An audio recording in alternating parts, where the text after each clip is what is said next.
Les essuie-glaces crissaient rythmiquement contre la vitre du LMTV. 2 heures du matin. La route de transport, de retour vers Fort-Belvoir, était complètement silencieuse et sûre, exactement comme le prévoyait la procédure. Soudain, les phares ont balayé le bas-côté. Un SUV civil était renversé sur le flanc, à moitié submergé dans une eau noire. Un homme agitait désespérément les mains sous la tempête. À l'intérieur de la voiture, une femme serrait contre elle un enfant aux lèvres bleues. Mon estomac s'est noué, dur comme la pierre. Le frisson qui a parcouru ma colonne vertébrale ne venait pas de la climatisation, mais du carnet d'opération posé sur le siège passager. La règle numéro 4 interdisait formellement de s'arrêter. Ma poitrine s'est resserrée, ma respiration s'est accélérée, mes mains agrippant le volant jusqu'à ce que mes jointures blanchissent. J'ai regardé dans le rétroviseur, les yeux suppliants de ce perforant profondément mon âme. Si j'appuyais sur l'accélérateur et que je continuais, il mourrait de froid. Si je m'arrêtais, une carrière de 12 ans serait anéantie par un rapport disciplinaire brutal. La radio crépitait, inutilement. J'ai serré les dents, et j'ai écrasé les freins, faisant déraper le camion de 5 tonnes sur l'asphalte détrempé. Je ne pouvais pas être une machine obéissante et sans émotion. J'étais le lieutenant Millie Evans, et ce soir, j'acceptais de troquer mon grade pour me battre pour la vie de ces 3 inconnus. Le prix de la compassion était-il trop élevé? J'ai claqué les feux de détresse. La lueur ambrée pulsait faiblement dans la nuit noire de Virginie, perçant à peine le rideau de pluie. J'ai ouvert la portière d'un coup de pied, et le vent a failli arracher la lourde plaque d'acier de ses gonds, la projetant vers mon visage. La pluie ressemblait à des billes de gravier, frappant ma peau exposée. J'ai sauté. Immédiatement, la boue glaciale du fossé a englouti mes bottes tactiques, montant au-delà de mes chevilles avec un bruit de succion écœurant. L'eau atteignait déjà la taille de l'homme. Il frappait de son coude ensanglanté la vitre arrière, la panique rendant ses mouvements saccadés et sauvages. Mon bébé est coincé. Son cri a été avalé par un coup de tonnerre qui a fait trembler le sol sous mes pieds. Je n'ai plus pensé à la règle numéro 4. Debout là, sous le déluge, jusqu'à la taille dans une gadoue glaciale, le manuel des procédures s'est dissous. Il ne restait plus qu'un seul ordre. Celui que j'avais appris à l'école du dimanche, dans les contreforts des montagnes. Pas à l'entraînement de base. Ne passe pas ton chemin. Je devais les sortir de ce piège mortel, avant que la crue éclair ne nous emporte tous. Reculer, ai-je hurlé pour couvrir la tempête, en arrachant le pied de biche du support utilitaire latéral du camion. J'ai balancé la barre avec force. Crac. La vitre de sécurité arrière a volé en éclats. Le son s'est mêlé au gémissement aigu et terrifiant d'un nourrisson. La femme à l'intérieur était pâle, le choc s'installant. Elle était recroquevillée autour du bébé, comme un bouclier humain, essayant de transmettre sa dernière once de chaleur corporelle à l'enfant. J'ai avancé dans le courant déchaîné, l'eau tirant sur mes jambes comme des mains invisibles. Mes doigts étaient engourdis, des blocs de glace maladroits, alors que j'accrochais les lourdes chaînes de remorquage en acier au châssis du SUV. Clic verrouillé. Je ne pouvais pas trembler. Ce n'était pas un exercice à l'atelier. C'était une question de vie ou de mort.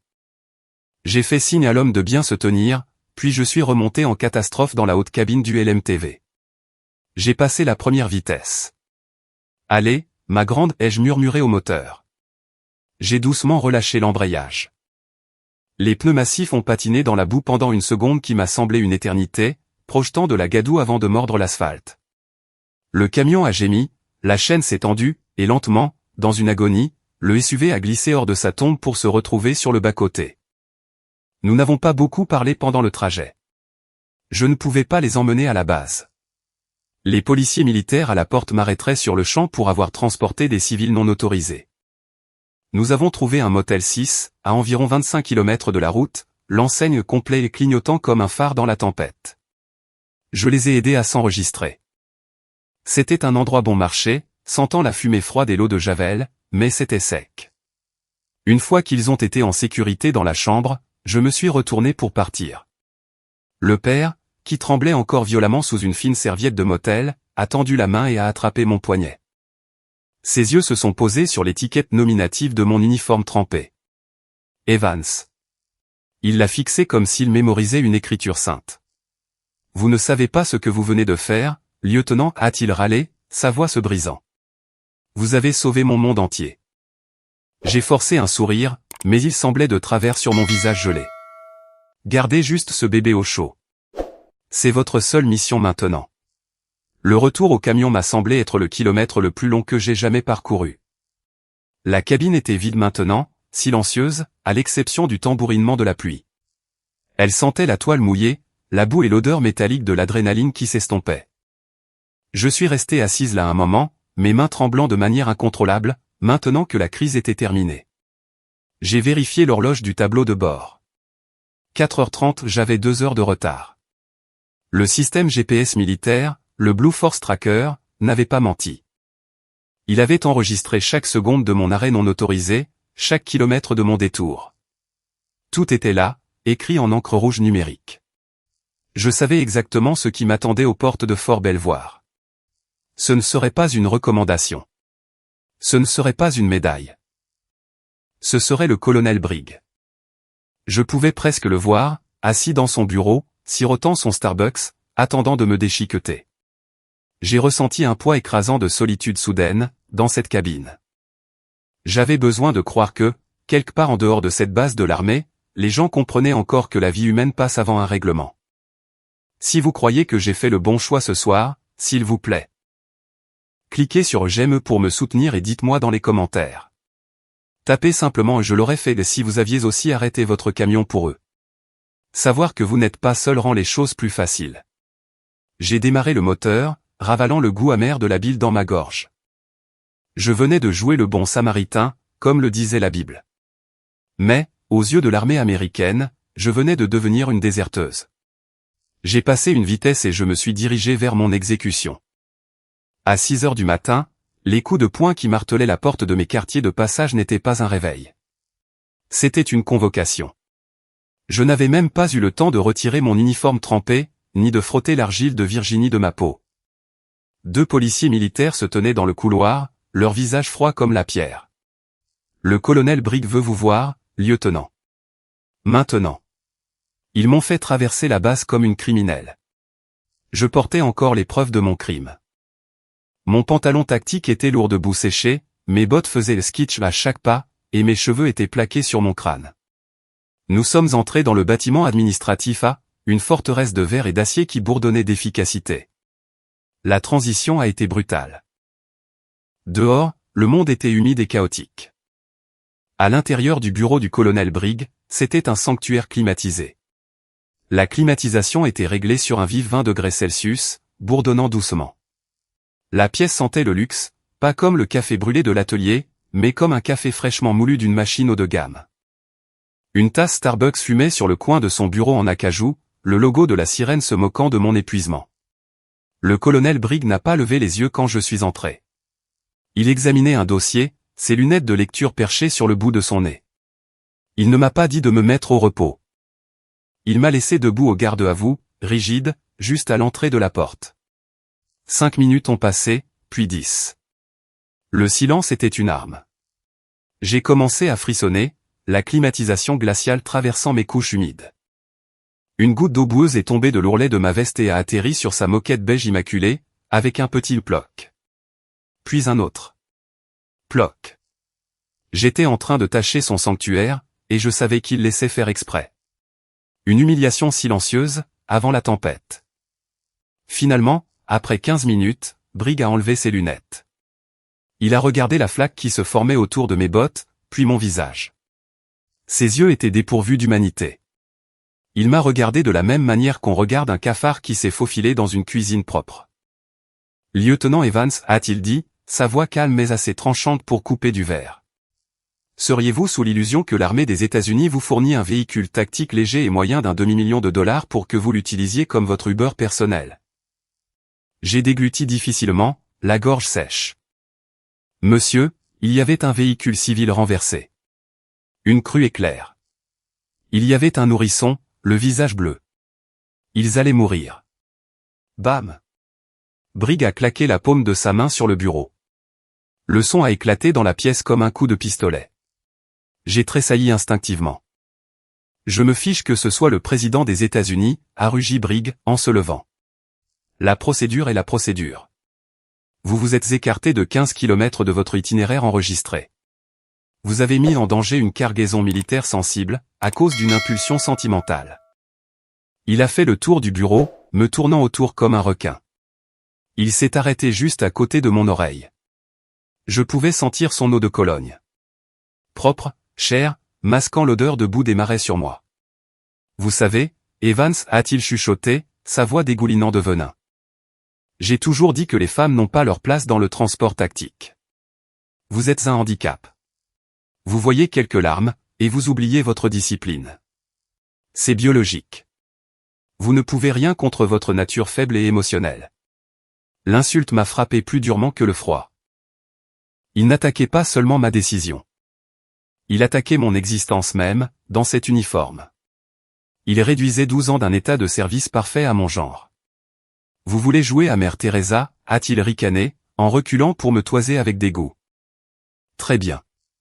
Mais ne le faites pas en portant ce drapeau sur votre épaule. Vous le souillez avec votre incompétence. J'ai serré les mains derrière mon dos, mes ongles s'enfonçant dans mes paumes jusqu'à sentir la peau se rompre. J'ai verrouillé mes genoux. Ne pleure pas, me suis-je dit. Ne le laisse pas te voir craquer.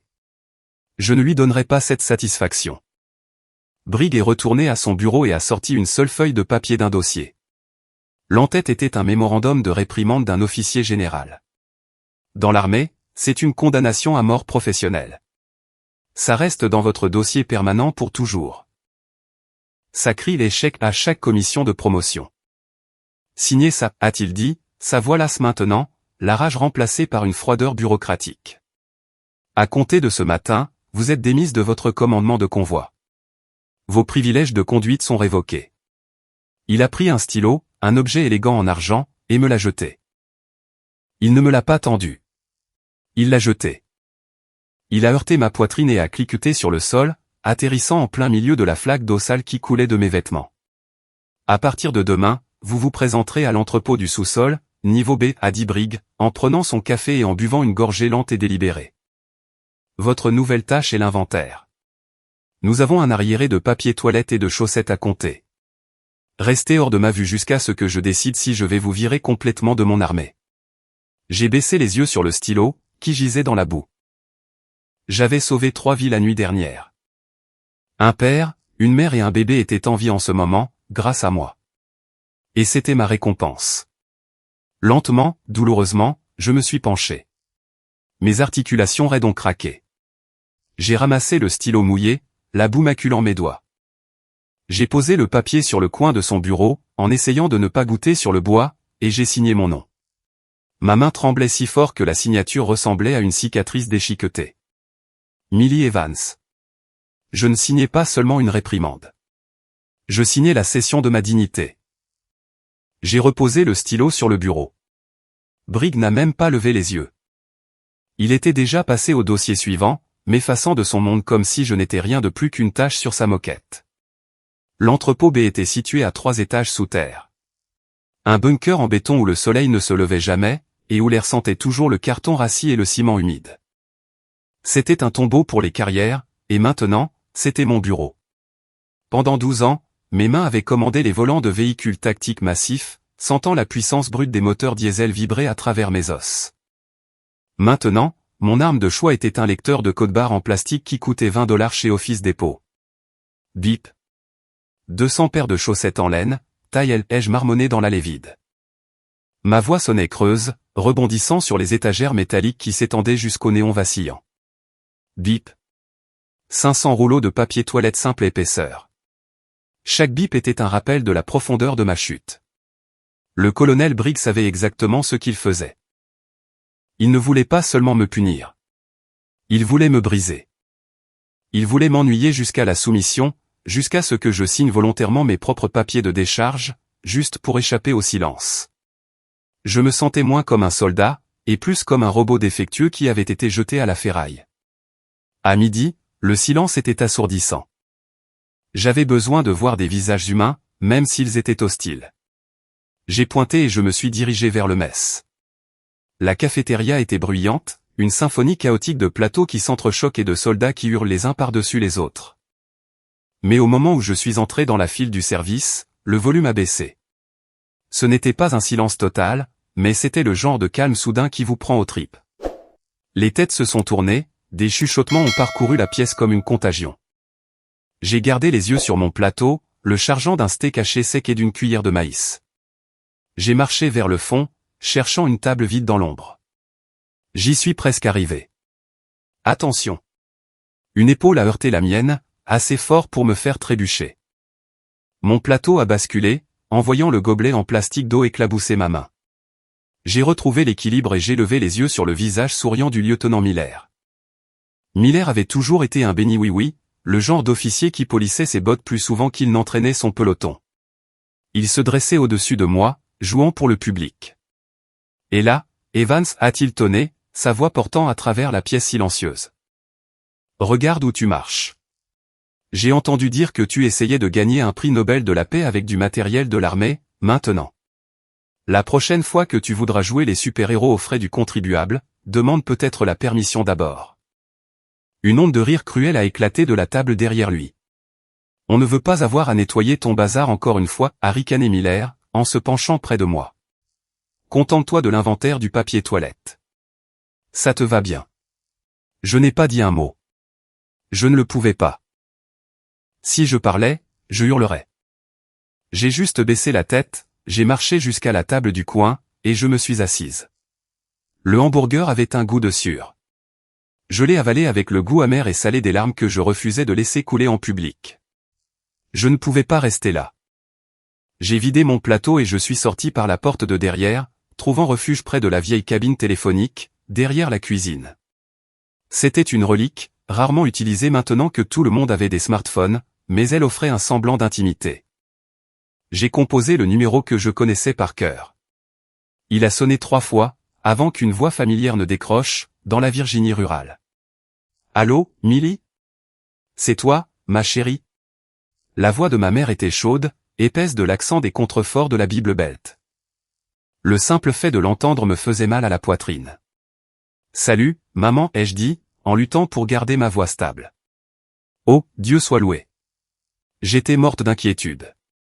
Tu n'as pas appelé depuis des jours, avec toutes ces tempêtes aux nouvelles. Tu es en sécurité?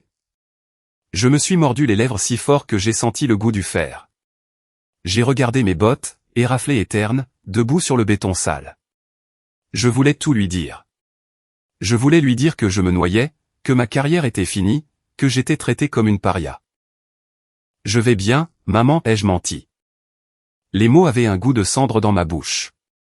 En fait, j'ai une nouvelle affectation. C'est un rôle administratif. Du travail de bureau. C'est beaucoup plus sûr que les convois. Je l'ai entendu pousser un long et lourd soupir de soulagement. Oh, merci, Jésus. J'ai toujours prié pour que tu quittes ces routes dangereuses. Je suis si fier de toi, Millie. Tu fais un travail si important. Oui, maman. Un travail important. Nous nous sommes dit au revoir.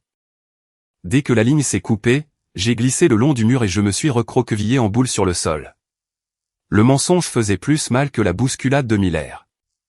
Je protégeais sa paix en sacrifiant ma propre vérité. Soudain, une main rugueuse et calleuse est apparue dans mon champ de vision, tenant une tasse en polystyrène fumante. J'ai sursauté, essuyant frénétiquement mes yeux en levant la tête. C'était le sergent-chef Moral. Il était une institution à Fort-Belvoir, un vétéran de 30 ans avec une peau comme du cuir et des yeux qui avaient vu des choses que la plupart des gens ne voient que dans les films. Il ne s'est pas moqué de moi. Il n'a pas demandé pourquoi je pleurais. Il a juste offert la tasse. Buvez, a-t-il grogné. Noir, fort. Ça vous remettra de l'acier dans la colonne vertébrale. Je l'ai prise, la chaleur s'infiltrant dans mes doigts froids. Moral s'est appuyé contre le mur à côté de moi, regardant la pluie. N'écoutez pas ces idiots là-dedans, lieutenant, a-t-il dit doucement. Il a retroussé sa manche, révélant une cicatrice blanche et déchiquetée, courant de son coude à son poignet. Vous voyez ça? Automne 2004. J'ai été dégradé pour avoir transporté un marine blessé dans un hélicoptère, au lieu de sécuriser une caisse de munitions. Le commandement a dit que j'avais privilégié les sentiments au bien. Il a baissé les yeux sur moi, ses yeux sombres intenses et inflexibles. Les caisses de munitions peuvent être remplacées, madame. Pas les âmes humaines. Il a pris une gorgée de son propre café, son regard dérivant vers le bâtiment de l'administration où Briggs était assis dans sa tour d'ivoire. Le colonel peut vous retirer votre grade, a dit Morale, sa voix tombant à un murmure respectueux. Il peut vous mettre dans un sous-sol, mais il ne peut pas toucher à votre honneur. Vous avez fait ce qu'il fallait, cette nuit-là, sur la route 17.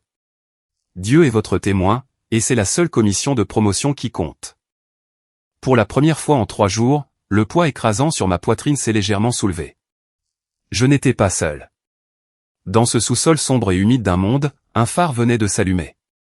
Les rumeurs se sont propagées dans les casernes, plus vite qu'un feu de forêt en période de sécheresse. À 4 heures du matin, bien avant que le soleil ne songe même à se lever sur le Potomac, toute la base était réveillée et dans un état de panique contrôlée. Le général Warren arrivait. Ce n'était pas un simple bureaucrate du Pentagone, à pousser des papiers. Le général Warren était le vice-chef d'état-major de l'armée.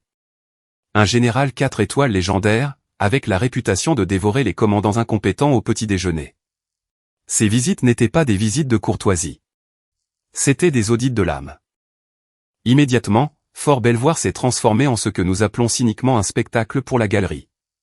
C'est une production théâtrale, conçue pour cacher la pourriture derrière une façade de perfection. Depuis le quai de chargement de l'entrepôt B, j'ai observé l'absurdité se dérouler.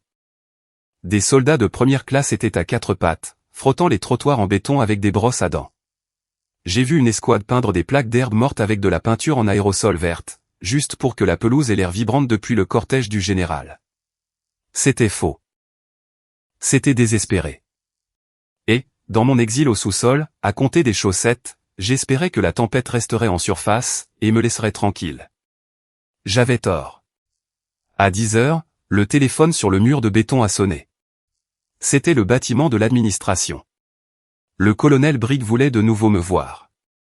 Cette fois, quand je suis entré dans son bureau, l'atmosphère avait changé. L'air n'était pas chargé de la rage explosive de la veille. Il était lourd d'un calcul froid. Briggs se tenait près de la fenêtre, observant les préparatifs frénétiques à l'extérieur. Il s'est retourné et, pour la première fois, il a souri. Ce n'était pas un sourire chaleureux.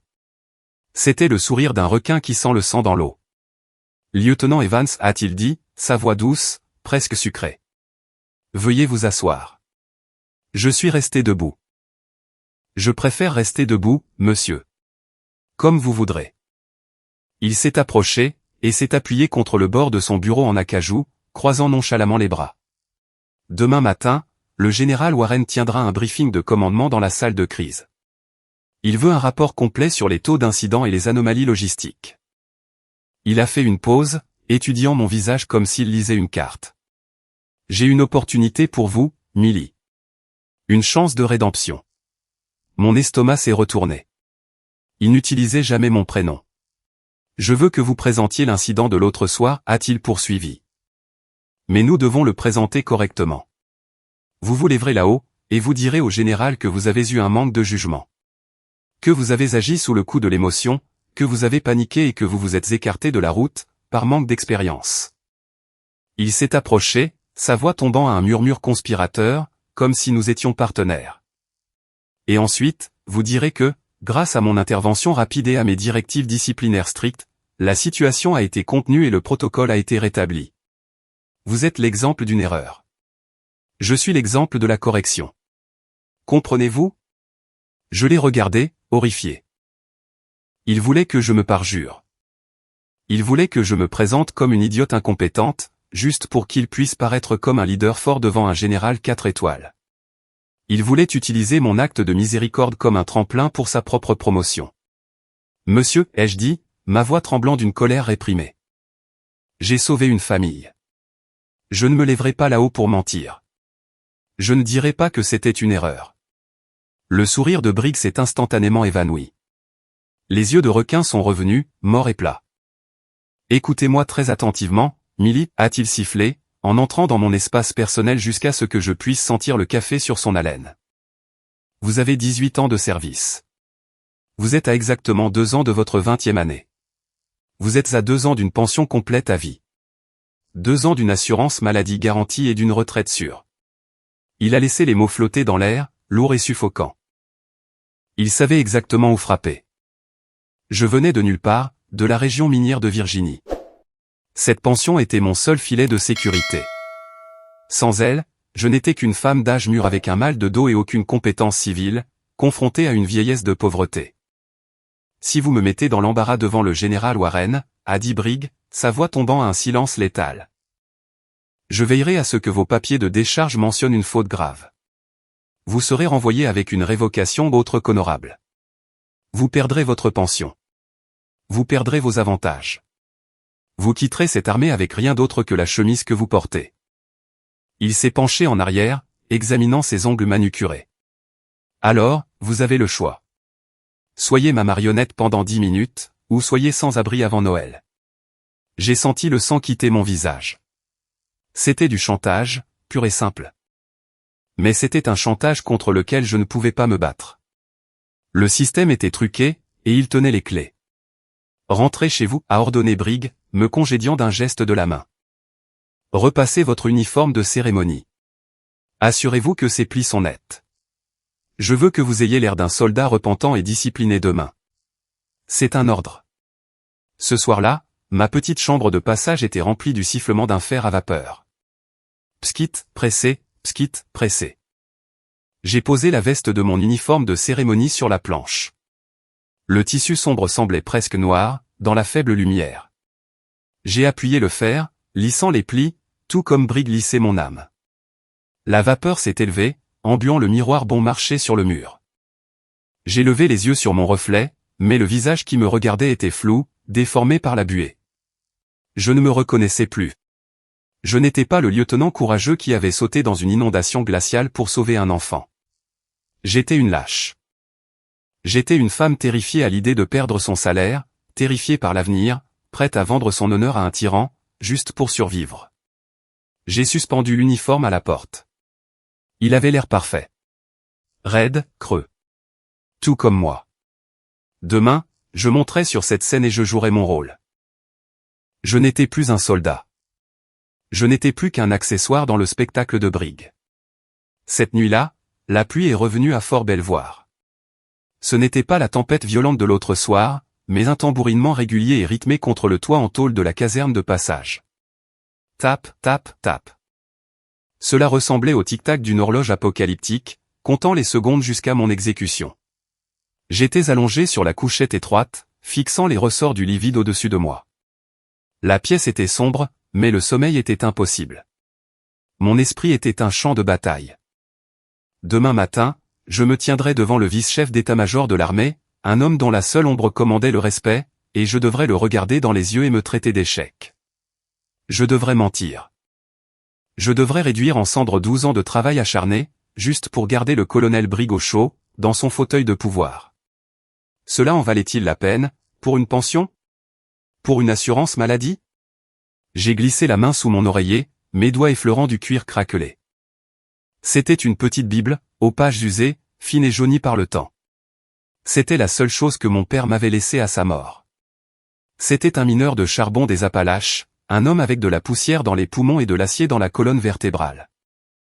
La silicose l'a emporté, petit à petit, mais elle n'a jamais emporté sa dignité. J'ai allumé la petite lampe de lecture, la protégeant de ma main pour ne pas réveiller les autres. J'ai ouvert le livre. Il s'est naturellement ouvert à l'évangile de Luc. Je n'avais pas besoin de lire les mots. Je les connaissais par cœur. C'était l'histoire de l'homme battu et laissé pour mort sur le bord de la route, ignoré par le prêtre et le lévite, mais sauvé par le samaritain. Je pouvais presque entendre la voix rauque de mon père, la façon dont elle sonnait entre deux quintes de tout.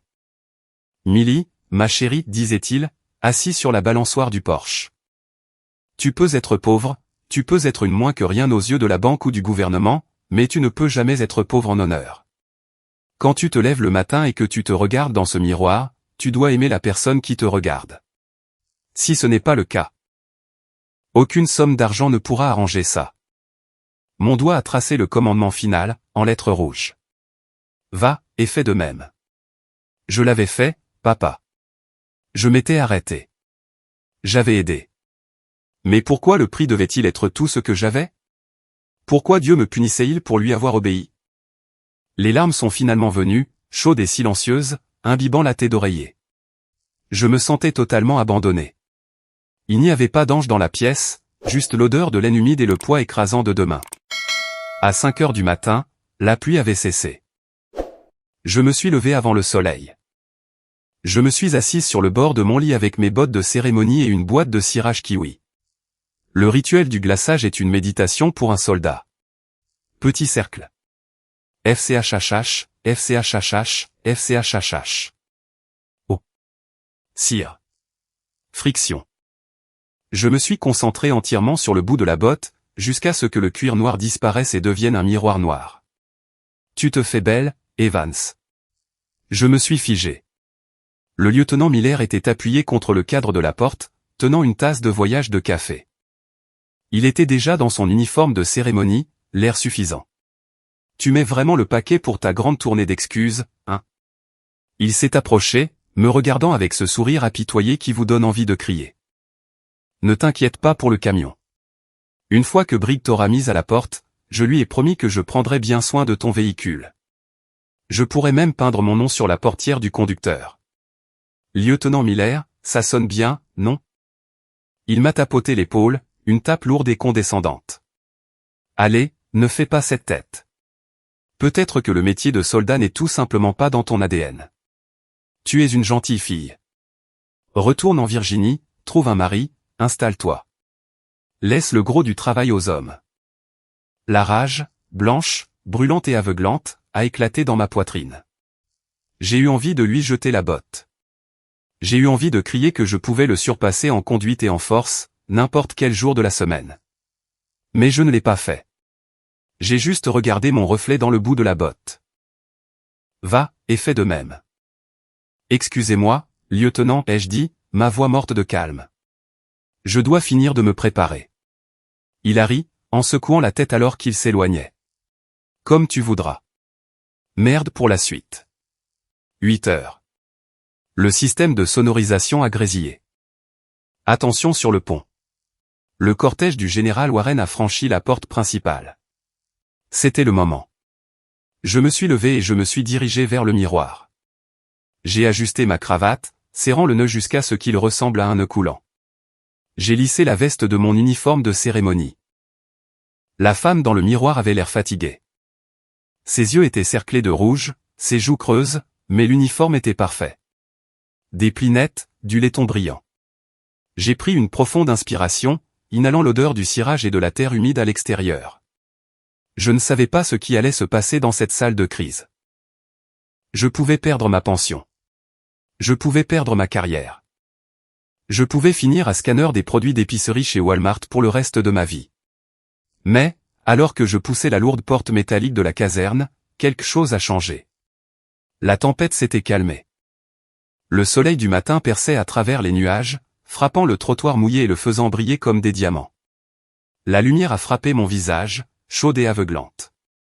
J'ai scié, et dans cette fraction de seconde, la peur s'est évaporée. Elle a été remplacée par une étrange clarté froide. Je n'étais pas la marionnette de Briggs. Je n'étais pas un handicap féminin. J'étais la fille d'un mineur de charbon qui était mort avec son âme intacte. J'étais le lieutenant Millie Evans. J'ai redressé les épaules, j'ai levé le menton, et je suis sorti dans la lumière. J'étais prête à affronter le feu. La salle de crise était plus froide qu'une chambre froide. Je ne sais pas s'il maintenait le thermostat à 15 degrés Celsius pour éviter que les serveurs ne surchauffent, ou pour garder les officiers éveillés, mais le froid traversait mon uniforme de cérémonie. C'était une chambre stérile, sans fenêtre, dominée par une immense table en acajou poli. Au fond, flanquant un grand écran de projection, se trouvaient le drapeau américain et le drapeau de l'armée, leurs franges dorées immobiles et lourdes. À la tête de la table était assis le général Warren. Je l'avais vu sur CNN et dans des portraits officiels, mais le voir en personne était différent. Il ne ressemblait pas à un général de film. Il n'aboyait pas d'ordre ni ne mâchouillait de cigare.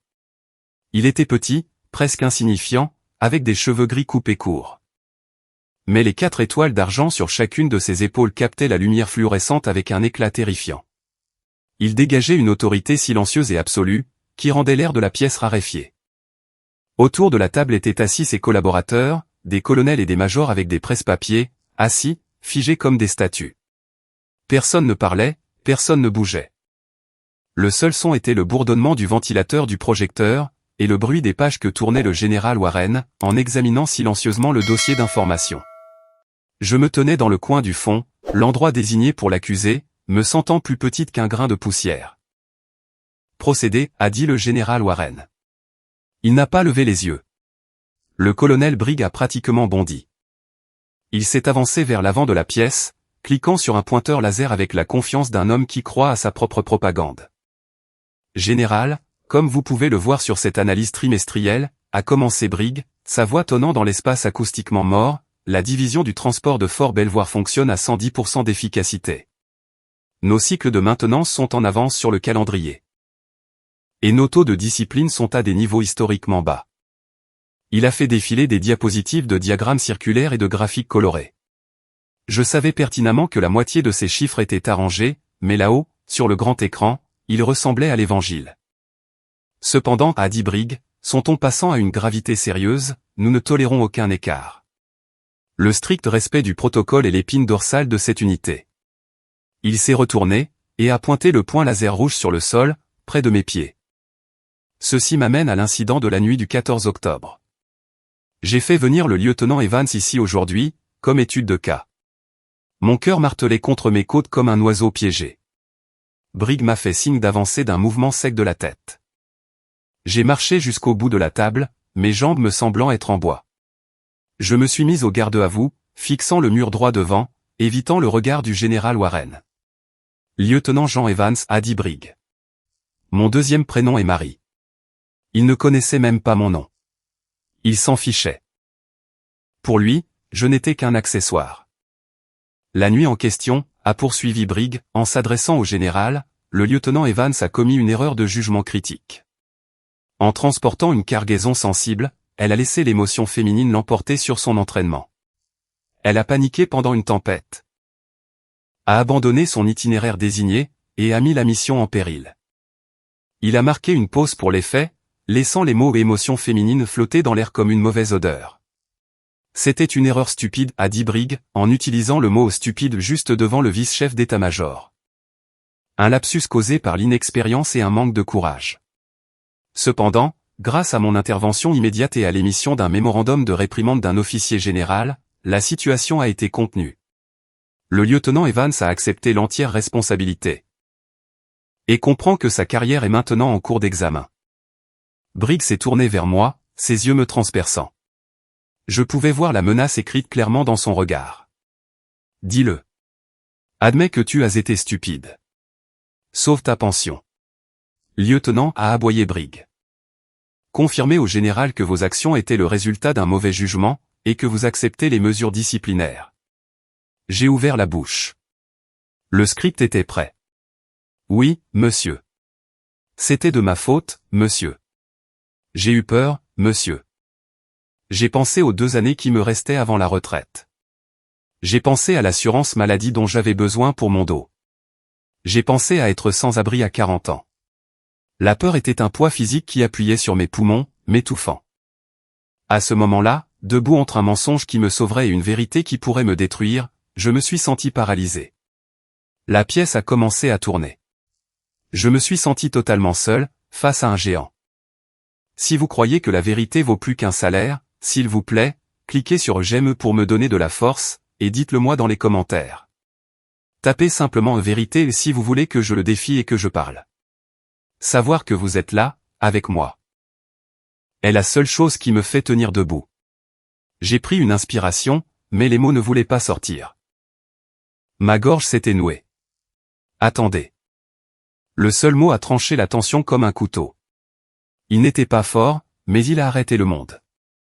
Le général Warren n'avait pas bougé. Il regardait toujours le dossier. Mais maintenant, lentement, il a refermé le dossier. Il a enlevé ses lunettes de lecture, et les a posées sur la table en acajou avec un clic délibéré. Puis il a levé les yeux. Il n'a pas regardé le colonel Briggs. Il a regardé par-delà lui, droit sur moi. Ses yeux étaient toujours gris, vifs et perçants. Mais ils ne contenaient pas la colère que j'attendais. Il cherchait. C'était un regard d'une reconnaissance intense, presque troublante. Lieutenant Evans, a dit le général. Sa voix était calme, mais elle portait un poids qui a fait se dresser les poils sur mes bras. Ignorez le langage fleuri du colonel pour un moment. Il a poussé de côté les papiers du mémorandum, la condamnation à mort de ma carrière que j'avais signée, comme s'il s'agissait d'ordures. Je veux l'entendre de votre bouche, a dit Warren directement. Qu'avez-vous fait exactement à 2 heures du matin, le 14 octobre, sur la route 17 ? Briggs a pâli. Il s'est avancé, essayant de bloquer la vue du général sur moi. Général, elle est confuse. Elle a déjà admis. Le général Warren n'a même pas tourné la tête. Il a simplement levé une main, paume en avant, réduisant instantanément Briggs au silence. Je demande à votre soldat, colonel, a dit Warren, sa voix baissant d'une octave, mortelle et froide. Pas à vous. Il a de nouveau croisé mon regard, attendant. Le silence dans la pièce était assourdissant. La mascarade se fissurait, et j'étais la seule à tenir le marteau. J'ai dégluti difficilement, le son fort à mes propres oreilles. Mon cœur martelait contre mes côtes si violemment, que je pensais que tout le monde dans la salle de crise silencieuse pouvait l'entendre. Briggs me fixait, les yeux écarquillés et menaçants, me hurlant silencieusement de m'en tenir au script. Dis-le. Dis que tu as été stupide. Sauve ta pension. Mais je ne pouvais pas le faire. Debout là, sous le regard du vice-chef d'état-major, j'ai réalisé que si je devais perdre ma carrière aujourd'hui, je n'allais pas perdre mon âme avec elle. Général, ai-je dit. Ma voix a tremblé, mais les mots étaient clairs. J'ai bien arrêté mon véhicule, sans autorisation. Briggs a légèrement hoché la tête, un sourire narquois se dessinant au coin de sa bouche. Il pensait que je cédais. Mais ce n'était pas une erreur due à l'inexpérience, ai-je poursuivi, en levant le menton. J'ai vu un SUV civil renversé dans une crue éclair. L'eau montait. Il y avait un bébé à l'intérieur, bleu d'hypothermie. J'ai utilisé mon LMTV pour les remorquer en sécurité, parce que si je ne l'avais pas fait, il serait mort en ce moment. J'ai croisé le regard du général Warren, me préparant à l'explosion. À côté de moi, j'ai entendu Briggs inspirer brusquement, prêt à m'interrompre, prêt à m'enterrer. Mais l'explosion n'est pas venue. Le général Warren n'a pas hurlé. Il n'a pas ordonné aux policiers militaires de me traîner dehors. Au lieu de cela, il s'est lentement levé. Il a fait le tour de l'immense table en acajou, ses pas résonnant sur le sol poli. Il s'est arrêté juste devant moi. Lieutenant Evans, a-t-il dit, sa voix indéchiffrable. J'ai 3 questions à vous poser. Oui, monsieur. Premièrement, a-t-il dit, en levant un doigt. La cargaison militaire sensible que vous transportiez a-t-elle été endommagée ou compromise de quelque manière que ce soit, pendant ce sauvetage? Non, monsieur, ai-je répondu instantanément. Les scellés sont restés intacts. La charge était sécurisée. Deuxièmement, avez-vous accompli votre mission, et livré la cargaison au dépôt? Oui, monsieur. Je suis arrivé avec 45 minutes de retard, mais la livraison a été effectuée. Troisièmement, a dit Warren, en se penchant légèrement. Un soldat ou un civil a-t-il été blessé pendant l'utilisation de votre véhicule? Non, monsieur. Tout le monde s'en est sorti sain et sauf. Le général Warren a hoché lentement la tête. Il est resté là un long moment, le silence s'étirant jusqu'à devenir un poids physique. Puis, il a pivoté sur ses talons, me tournant le dos pour faire face au colonel Briggs. Le calme apparent a disparu, ses yeux flamboyaient soudain d'un feu froid et terrifiant. Alors, colonel Briggs, a dit Warren, sa voix tombant à un grondement dangereux. Vous vous tenez ici, et vous me dites que sauver 3 vies américaines, sans compromettre un seul bien de l'armée, est ce que vous appelez. Quel était le mot que vous avez utilisé? Stupide. Briggs a viré à la couleur de la cendre. Il a bégayé, sa façade confiante s'effondrant instantanément. Général. Monsieur, les règles sont les règles. Nous avons des protocoles stricts. Elle a été imprudente. Elle a agi sous le coup de l'émotion. Bam. Le général Warren a claqué la main ouverte sur la table. Le son a éclaté comme un coup de feu, faisant sursauter tous les officiers dans la pièce. Imprudente, a rugi Warren. Vous appelez ça imprudent? Il a fouillé dans la poche de poitrine de son uniforme de cérémonie, et en a sorti une photographie. Il l'a claquée sur le bois poli, la faisant glisser sur la table jusqu'à ce qu'elle s'arrête juste devant Briggs. C'était une impression granuleuse en noir et blanc, d'une caméra de sécurité. J'ai immédiatement reconnu l'angle. C'était le parking du motel 6. On y voyait mon énorme LMTV garé en travers, protégeant un petit SUV cabossé de la pluie battante. J'ai reçu un appel téléphonique à 3 heures du matin cette nuit-là, a dit le général Warren, sa voix tremblant d'une émotion qui n'était plus de la colère, d'un homme qui pensait qu'il allait mourir dans un fossé. Il m'a dit qu'un soldat s'était arrêté, quand personne d'autre ne l'aurait fait. Warren a pointé un doigt tremblant sur la photo. Cet homme dans la voiture, colonel, c'est mon gendre. La femme qui tient le bébé, c'est ma fille, Sarah. Un halètement collectif a parcouru la pièce. L'air a semblé être aspiré de l'espace. Le général Warren s'est rapproché de Briggs, sa voix se brisant. Et ce nourrisson aux lèvres bleues, celui que vous avez dit que le lieutenant Evans était stupide de sauver. C'est mon unique petit-fils. Le silence qui a suivi a été absolu. Le colonel Briggs avait l'air d'avoir reçu un coup de poing dans l'estomac. Sa bouche s'ouvrait et se fermait comme un poisson hors de l'eau, mais aucun son n'en sortait. Ses mains tremblaient si fort que le stylo en argent qu'il tenait, le même pointeur laser qu'il avait utilisé pour se moquer de moi, a glissé de ses doigts moites. Il a cliqueté bruyamment sur le sol, roulant sous la table. Il m'a regardé, puis le général, la terreur inondant ses yeux alors que la prise de conscience le frappait. Il n'avait pas seulement sanctionné un soldat. Il avait essayé de détruire la femme qui avait sauvé la famille de son patron. Le général Warren s'est détourné de Briggs, comme s'il n'existait pas. Il est revenu vers moi. L'acier dans ses yeux a fondu. Il n'était plus le vice-chef d'état-major. Il était un grand-père. Mon gendre m'a dit qu'ils avaient vu votre étiquette nominative, a dit doucement Warren. Il a dit que vous lui aviez dit que sa seule mission était de garder ce bébé au chaud. Il a tendu la main, et a posé une main sur mon épaule. Ce n'était pas un geste formel. C'était une pression de gratitude pure et désespérée. Vous n'avez pas enfreint les règles, lieutenant, a-t-il murmuré, assez fort pour que toute la pièce l'entende. Vous avez réécrit la règle de l'humanité, que votre commandant semble avoir oubliée. Vous avez sauvé mon monde entier. J'ai senti les larmes finalement déborder. J'ai essayé de rester au garde à vous, mais mes épaules ont tremblé. Le nœud de peur et d'humiliation qui m'étranglait depuis 3 jours s'est soudainement dénoué. Je n'étais pas un échec. Je n'étais pas une honte. J'étais un soldat, et j'avais fait ce qu'il fallait. Le silence dans la salle de crise n'était plus lourd.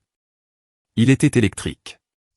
Tous les regards étaient rivés sur le colonel Briggs, qui transpirait si abondamment que des perles de sueur coulaient sur son col raide. Le commandant confiant et arrogant, qui se pavanait dans la pièce il y a 5 minutes avec son pointeur laser, avait disparu. À sa place se trouvait un homme désespéré, tentant de sauver une carrière qui se désintégrait rapidement. Général. Monsieur, balbutia Briggs, sa voix montant dans la panique. Il chercha du soutien du regard dans la pièce, mais n'en trouva aucun. S'il vous plaît, vous devez comprendre. Je n'en avais aucune idée. Je ne savais pas que c'était votre fille. Si j'avais su que votre famille était impliquée, j'aurais évidemment autorisé l'arrêt. J'aurais envoyé une escorte. Stop. Le général Warren le coupa. Le mot était doux, mais il frappa avec la force d'un coup physique. Le général regarda Briggs avec une expression de dégoût pur et non dissimulé. C'est précisément le problème, colonel, dit Warren, en secouant lentement la tête. Si vous aviez su que c'était ma famille, vous lui auriez vous-même épinglé une médaille. Vous auriez déroulé le tapis rouge. Mais parce que vous pensiez que ce n'étaient que des civils anonymes, des moins que rien en train de mourir dans un fossé, vous avez essayé de la détruire. Warren s'approcha, dominant le colonel qui se ratatinait. L'intégrité d'un soldat ne se mesure pas à qui il sauve, colonel. Elle se mesure à qui il est. Le lieutenant Evans ne s'est pas arrêté parce qu'elle voulait une récompense, ou parce qu'elle a vérifié le grade des victimes. Elle s'est arrêtée parce qu'elle est un soldat. Et c'est ce que font les soldats. Nous protégeons. Briggs ouvrit la bouche pour parler, désespéré de retourner la situation, mais Warren le réduisit au silence d'un regard qui aurait pu décaper de la peinture. J'ai vu votre base ce matin, Briggs, poursuivit Warren, en faisant un vague geste vers la fenêtre. J'ai vu l'herbe peinte. J'ai vu le soldat frotter les trottoirs avec des brosses à dents. Vous passez tellement de temps à polir la surface, à rendre les choses jolies pour les grader, que vous avez laissé le cœur pourrir. Il pointa un doigt directement sur la poitrine de Briggs. Vous mesurez le leadership par des feuilles de calcul et des uniformes parfaitement repassés. Mais le leadership, ce n'est pas le contrôle. C'est la confiance. Vous avez bâti une unité basée sur la peur. Vous avez transformé des hommes et des femmes courageux en machines sans émotion, qui ont peur de faire ce qui est juste parce qu'ils pourraient recevoir une réprimande. Vous avez failli écraser le seul officier dans cette pièce qui a encore une boussole morale. Briggs baissa la tête, les épaules affaissées. Il savait que c'était fini. La pièce assistait à l'exécution en direct d'une carrière. Le général Warren retourna à la table et ramassa le mémorandum, la réprimande officielle que Briggs m'avait forcé à signer, le papier qui était censé mettre fin à ma carrière. Il le tint en l'air un instant, laissant chaque officier dans la pièce voir le mensonge écrit en noir et blanc. Puis, d'un mouvement lent et délibéré, il le déchira en deux. Déchire. Le son fut incroyablement fort dans la pièce silencieuse. Il rassembla les moitiés et les déchira à nouveau. Il se dirigea vers la poubelle dans le coin et laissa les morceaux de confetti tomber dans le bac. Colonel Briggs, dit Warren, sa voix froide et officielle. Vous êtes relevé de votre commandement. Avec effet immédiat. Vous avez 1 heure pour vider votre bureau. Briggs leva les yeux, le visage pâle, les yeux vides. Général, où vais-je aller? Warren sourit, mais il n'y avait aucune chaleur dedans. C'était le sourire de la justice poétique. J'ai l'endroit parfait pour un homme qui aime tant la paperasse et la procédure, dit Warren. Je vous transfère à la division des archives au Pentagone. Sous-sol, niveau 4. Il n'y a pas de fenêtre, colonel, juste des kilomètres de dossiers et de poussière. J'ai failli halter. C'était exactement la même punition que Briggs avait essayé de m'infliger. Il voulait m'enterrer dans un sous-sol à compter des chaussettes. Maintenant, il passerait le reste de sa carrière dans un sous-sol à compter des dossiers poussiéreux, enseveli sous le poids de sa propre bureaucratie. Vous pourrez compter des trombones à volonté là-bas, acheva Warren. Au moins, dans le sous-sol, vous ne pourrez plus faire de mal à personne. Maintenant, hors de ma vue. Briggs ne salua pas. Il ne le pouvait pas. Il se retourna simplement et quitta la salle de crise. Il se déplaçait comme un vieil homme, ses pas traînant sur le sol poli. Alors qu'il passait devant la table des officiers d'état-major, personne ne le regarda. Personne n'offrit un regard de sympathie. C'était un fantôme sortant de sa propre vie. Quand la lourde porte se referma derrière lui, la tension dans la pièce se brisa enfin. J'ai regardé autour de moi. L'atmosphère avait complètement changé. Les autres officiers, des majors et des lieutenants-colonels qui m'avaient regardé avec dédain ou indifférence 10 minutes plus tôt, me regardaient maintenant différemment. Le mépris avait disparu, remplacé par quelque chose que je n'avais pas vu depuis longtemps. Du respect. De la prudence, oui, mais du respect. Mes yeux ont trouvé le lieutenant Miller de l'autre côté de la pièce. L'homme qui s'était moqué de moi, qui m'avait dit de rentrer chez moi et de trouver un mari, fixait ses bottes. Son visage était rouge. Il ne pouvait même pas croiser mon regard. Je me suis redressé un peu. Je n'avais pas cherché la vengeance. Je n'avais pas crié ni riposté par des insultes. J'avais simplement tenu bon sur la vérité, et la vérité m'avait libéré. La justice avait été rendue, non pas par une épée, mais par la gratitude d'un grand-père. Après que les officiers eurent quitté la salle de crise, laissant derrière eux les lourds échos de la chute du colonel Briggs, le général Warren me fit signe de rester. La pièce était calme maintenant, l'air purifié de la tension suffocante qu'il avait étouffée pendant la dernière heure. Le général ne se rassit pas à la tête de l'immense table en acajou.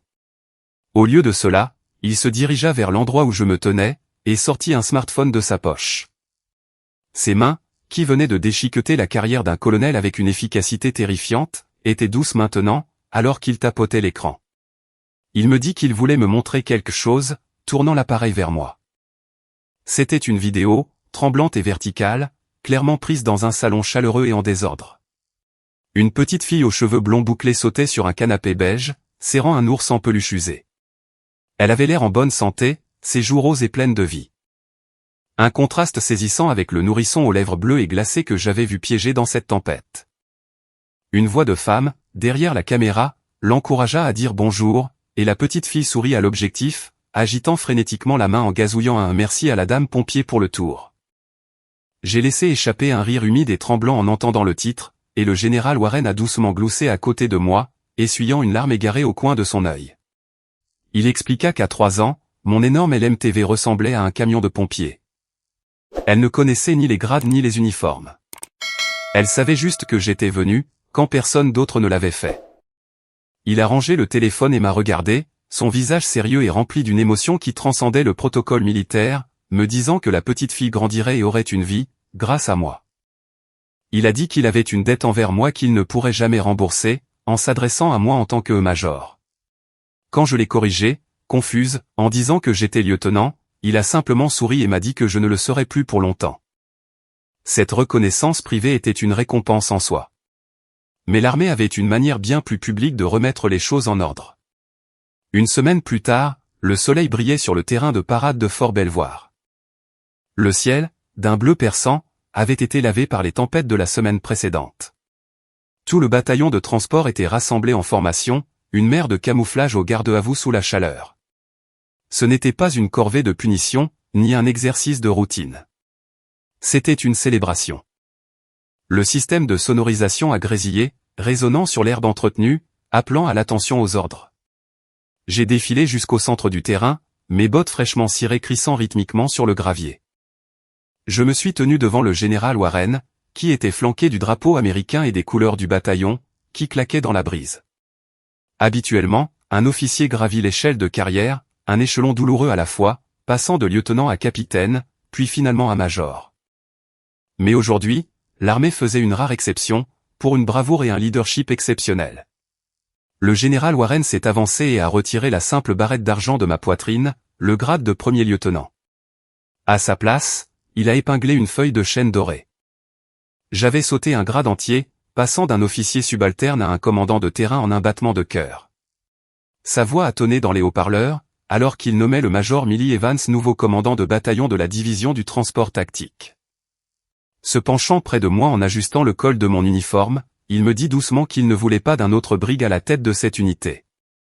Il voulait quelqu'un qui savait que les gens comptaient plus que la paperasse, et il voulait que ma conscience dirige le bataillon. Cependant, la promotion n'était pas la nouvelle la plus importante de la journée. Avant de congédier les troupes, le général Warren a annoncé un nouvel ordre permanent, effectif immédiatement dans tous les commandements de l'armée.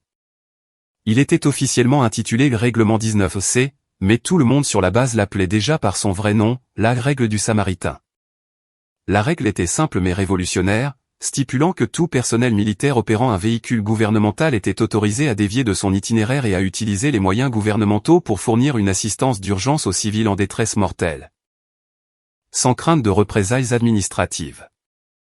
Mon nom ne figurait pas sur le document, mais alors que le général lisait les mots, j'ai senti une chaleur se propager dans ma poitrine, qui n'avait rien à voir avec le soleil. La terreur que j'avais ressentie cette nuit-là, le choix impossible entre ma carrière et la vie d'un bébé, était quelque chose qu'aucun autre soldat n'aurait plus jamais à affronter. La gentillesse venait enfin d'être codifiée en loi.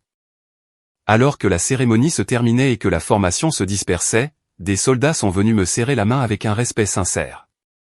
Je retournais vers le quartier général quand une ombre est tombée sur mon chemin. Je me suis arrêté pour trouver le lieutenant Miller, debout là. Il avait l'air différent d'avant. Le sourire narquois et arrogant avait disparu, remplacé par une expression de maladresse et d'humilité. Il tenait sa coiffe dans ses mains, tordant nerveusement le tissu alors qu'il luttait pour parler. Il m'a doucement félicité, puis a bafouillé des excuses pour ses commentaires passés, sur le fait que je n'avais pas ma place et que je devais trouver un mari. Il a baissé les yeux sur ses bottes, admettant qu'il avait été un crétin. Je l'ai regardé, me souvenant de la rage que j'avais ressentie quand il s'était moqué de moi dans la caserne. J'aurais pu utiliser mon nouveau grade pour l'humilier, ou l'affecter au service d'inventaire du sous-sol. Mais j'ai alors pensé au sergent moral, et à sa leçon selon laquelle les âmes humaines ne peuvent être remplacées. Si j'écrasais Miller maintenant, je ne valais pas mieux que Briggs. J'ai tendu fermement la main. Je lui ai dit que c'était oublié. Et alors qu'il prenait ma main dans une poignée ferme, je lui ai offert un petit sourire. Je lui ai ordonné de retourner au travail avec un conseil. Ne jamais se moquer de quelqu'un qui essaie de faire ce qui est juste, car il ne savait jamais quand il pourrait avoir besoin d'un Samaritain lui-même. Miller a hoché la tête, et pour la première fois, le salut qu'il m'a adressé était sincère. Je l'ai regardé s'éloigner, puis je me suis tourné vers l'atelier avec le cœur plein. J'avais un bataillon à diriger. Et pour la première fois de ma vie, je me sentais vraiment exactement là où je devais être. Une année s'était écoulée depuis la tempête qui avait tout changé. Et les saisons en Virginie avaient fait un tour complet. Les cornouillers à l'extérieur du bâtiment de l'administration perdaient leurs feuilles, peignant les trottoirs de nuances de roux et d'or. J'étais assise derrière le grand bureau en acajou, le même bureau où le colonel Briggs s'asseyait autrefois et se nettoyait les ongles, en ignorant ses soldats. Mais la pièce semblait différente maintenant. Sous Briggs, ce bureau avait été une forteresse, hermétiquement fermée avec les stores baissés, et la climatisation réglée sur une température de chambre froide. Maintenant, les fenêtres étaient entr'ouvertes, laissant entrer la brise d'automne fraîche et les sons lointains de l'atelier. La machine à expresso coûteuse avait disparu, remplacée par une cafetière filtre de dotation qui gargouillait joyeusement dans le coin. La verseuse était toujours pleine de café chaud et bon marché, et la porte était toujours ouverte. Les soldats ne se mettaient plus au garde-à-vous rigide quand ils entraient ici maintenant. Ils venaient pour discuter, pour planifier, et parfois juste pour respirer. Mon unité, la division du transport tactique, avait gagné un nouveau surnom à Fort Belvoir. Ils nous appelaient l'escouade des Samaritains. Ce n'était pas une doctrine officielle de l'armée, mais c'était écrit dans nos cœurs. Au cours des 12 derniers mois, mes chauffeurs s'étaient arrêtés pour aider dans plus de 50 urgences routières, le long des routes sinueuses des contreforts de la Blue Ridge. Nous avions sorti des voitures de fossés, changé des pneus pour des grands-mères en panne, et fourni les premiers soins sur des lieux d'accident jusqu'à l'arrivée des ambulanciers. Nous avons prouvé que l'on pouvait livrer la cargaison de l'armée à temps, et tout de même apporter de l'espoir aux personnes que l'on avait juré de protéger. Je me suis agité sur ma chaise, prenant une simple enveloppe blanche qui était arrivée dans le courrier du matin. Il n'y avait pas de grade militaire sur l'adresse de retour, juste un nom et une boîte postale dans l'Ohio rural. C'était de l'homme qui avait essayé de me détruire. J'ai déplié la lettre. L'écriture était familière, mais elle avait l'air différente, plus tremblante, moins agressive que la signature sèche dont je me souvenais sur ma réprimande. L'ancien colonel Briggs ne siégeait plus dans un sous-sol du Pentagone. Il avait pris sa retraite discrètement 6 mois plus tôt. Maintenant, écrivait-il, il était bénévole dans un centre de distribution de la Croix-Rouge. Il décrivait ses journées, non pas comme un commandant aboyant des ordres, mais comme un travailleur déplaçant des caisses de fournitures pour les secours en cas de catastrophe. Il parlait des maux de dos et de la sueur, du tribut physique du travail manuel qu'il méprisait autrefois. Mais vint ensuite les lignes qui me firent marquer une pause. Il écrivait que, pour la première fois en 20 ans, il dormait toute la nuit. Il admettait que le travail à l'entrepôt était humiliant, mais qu'il était honnête. Il me remerciait de lui avoir appris la leçon la plus difficile de sa vie. Que l'honneur n'est pas quelque chose que l'on porte sur ses épaulettes. C'est quelque chose que l'on porte dans sa poitrine. Il terminait la lettre en demandant pardon pour le vieil imbécile arrogant qu'il avait été.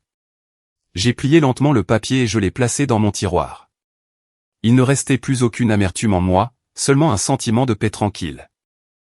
Le pardon, avais-je appris, n'est jamais vraiment pour l'autre personne. C'est un cadeau que l'on se fait à soi-même, pour se délester du lourd bagage de la haine. J'espérais qu'il avait trouvé sa rédemption parmi ses caisses. J'ai levé les yeux vers la seule décoration sur mon bureau. Ce n'était pas une médaille, ni une plaque, ni un certificat de recommandation. C'était un cadre en plastique noir bon marché, contenant une photographie granuleuse et de basse résolution. Le général Warren me l'avait envoyé une semaine après ma promotion. C'était une image fixe, imprimée depuis la caméra de sécurité du motel 6, cette nuit-là. L'image était floue, striée par la pluie numérique, et complètement en noir et blanc. Elle montrait une forme sombre et massive, mon camion LMTV, garé en travers du cadre. Niché derrière lui, à l'abri de la fureur de la tempête, se trouvait la petite et fragile silhouette du SUV civil. Ce n'était pas une belle image. Pour n'importe qui d'autre, cela ressemblait juste à un embouteillage dans une tempête. Mais pour moi, c'était la plus belle chose que je possédais. Au dos, dans son écriture soignée, le général avait écrit « Pour les jours où les tempêtes reviendront. Pour que tu n'oublies jamais à quoi ressemble le vrai courage. » J'ai tracé le bord du cadre avec mon pouce. Cette photo était ma boussole. Elle me rappelait que la plus grande machine n'est rien sans un cœur humain derrière le volant.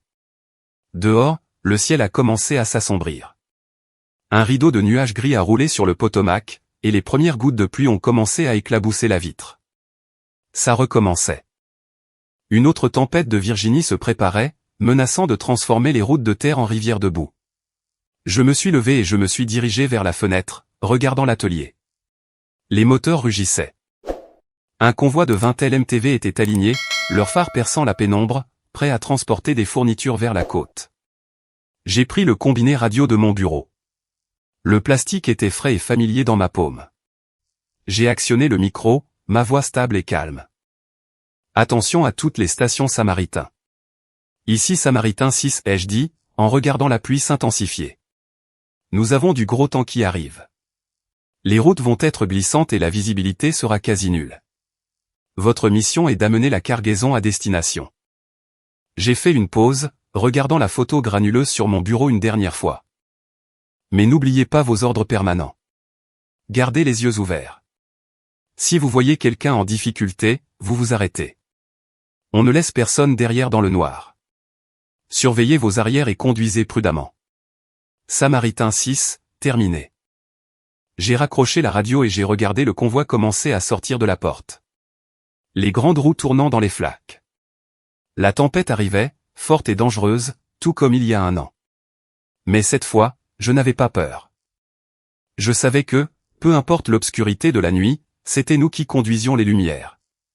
C'était nous qui portions le feu. Et c'était un héritage qui valait plus que n'importe quel grade. Vous savez, en repensant à cette nuit pluvieuse sur la route 17, j'ai réalisé que nous confondons souvent le grade avec le leadership, et les règles avec la droiture. Mais le véritable test de caractère n'est pas ce que vous faites quand le soleil brille et que le général regarde. C'est ce que vous faites dans le noir. Quand le seul témoin est votre propre conscience. Nous conduisons tous nos propres camions lourds à travers la vie, concentrés sur nos délais et nos salaires.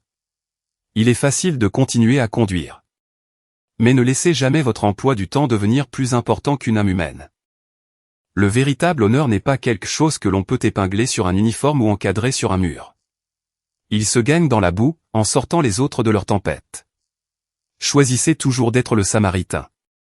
Maintenant, je veux vous passer la parole.